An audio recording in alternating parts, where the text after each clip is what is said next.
ازيكم عاملين ايه؟ يا رب تكونوا بخير. انا نهى. النهارده عملنا وصفه كده بالبطاطس المسلوقه، وصفه سهله وبسيطه وحاجه كده خفيفه، يعني ايه عشان الحر اللي احنا فيه. قبل بقى ما نبتدي ما تنسيش تصلي على النبي وتعملي لايك وتعلقي، ولو انت اول مره تتفرجي علينا ما تنسيش تشتركي وتفعلي الجرس عشان يوصلك كل جديد احنا بنقدمه. تعالوا بقى نسمي الله ونبتدي مع بعض. معايا بقى بطاطس انا سلقتها كويس جدا وقشرتها، اهم حاجة تقشريها وهي سخنة علشان القشر يطلع معاكي بكل سهولة، ولو في حاجة كده تشيليها بالسكينة. تمام، هي بس كده تبان ان هي فيها حاجة، بس مجرد ما تشيل الحتة دي مفيش. تهرسيها كويس كويس جدا جدا.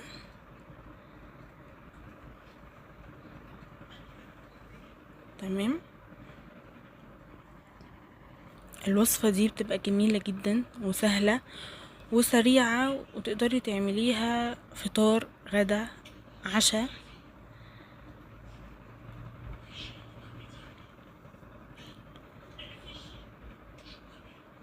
وبتكون خفيفة على المعدة كمان.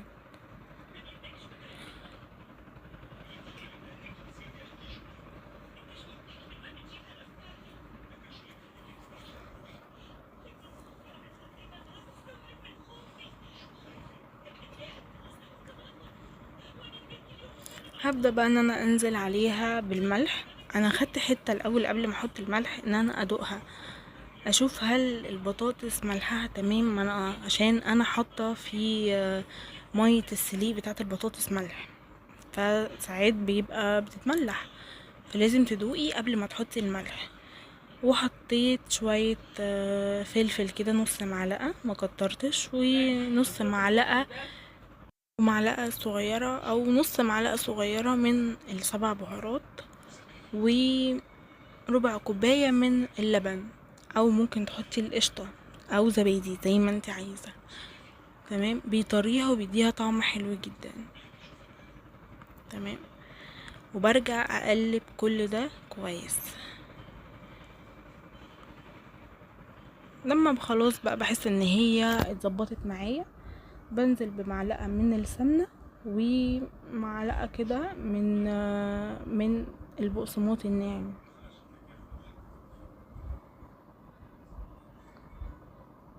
وممكن تعجنيها بايدك عشان تتأكدي ان هي خلاص آه نعمت شوية.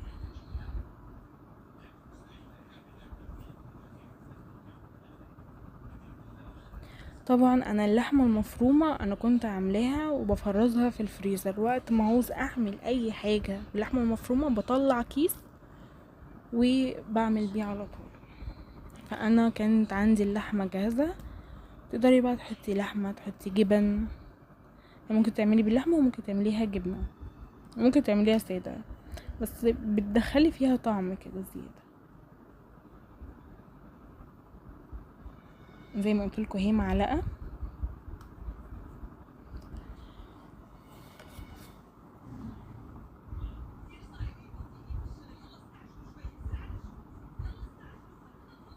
وادي البقسماط، وهقلب بالمعلقة، ولو عايزة تعجني بايدك اعجني عشان كل حاجة تتجانس مع بعض.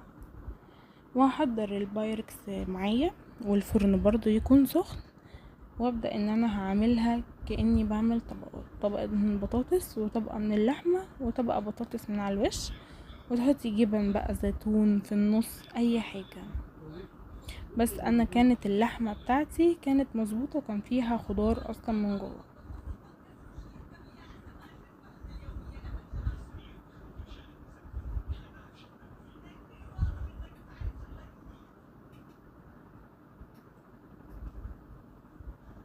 بصوا بتتفرد معاكي سهلة ازاي.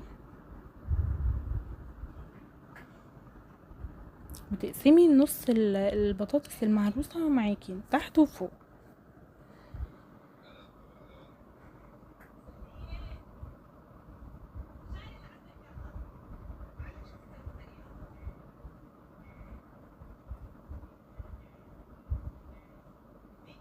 وادي اللحمه هبدأ ان انا اظبطها.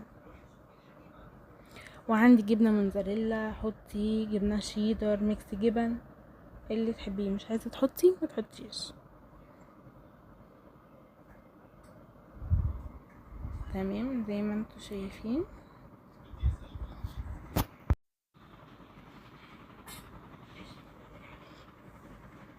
ببدأ ان انا اوسطنها كده واظبطها.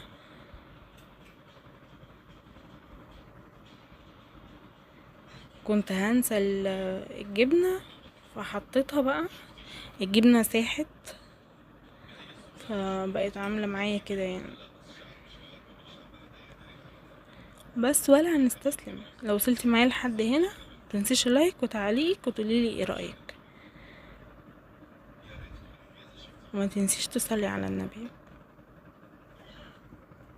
بجد تعليقاتكم بتفرحني جدا ومبسوطة جدا بتعليقاتكم، ويا رب يا رب يعني يكون خفيف على قلبكم.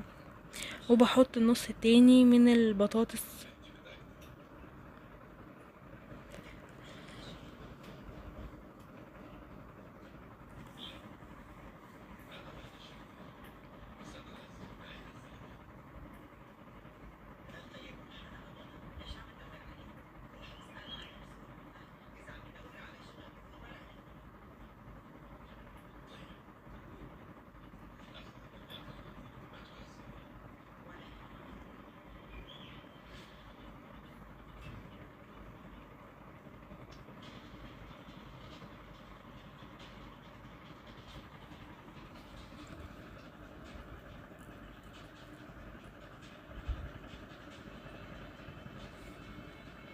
بتنزلي بقى هنا كل فتفوتة.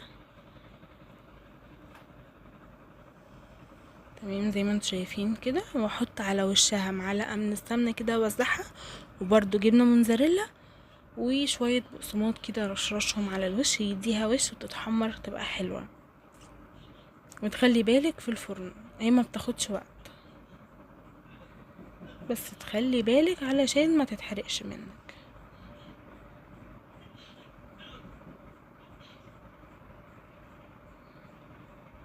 وممكن تدخليها وتحسي لما هي تاخد وش تدخلي الجبنة علشان ما تتحرقش منك.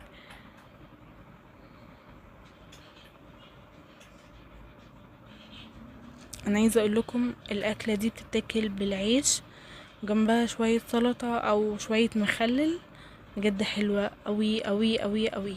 وممكن بدل ما تحطي السمنه تحطي حته قشطه على الوش، ممكن برضو ما تحطيش يعني لو انتي مش عايزه. وبس كده، وهدخلها الفرن وهي طلعت اهي. بصوا معايا جميله جميله.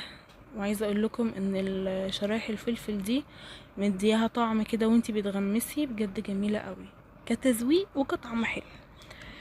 وخلصت معاكم النهارده الوصفه، يا رب تكون عجبتكم، وان شاء الله اقابلكم في فيديو جديد لو كان ليا عمر. يلا مع السلامه.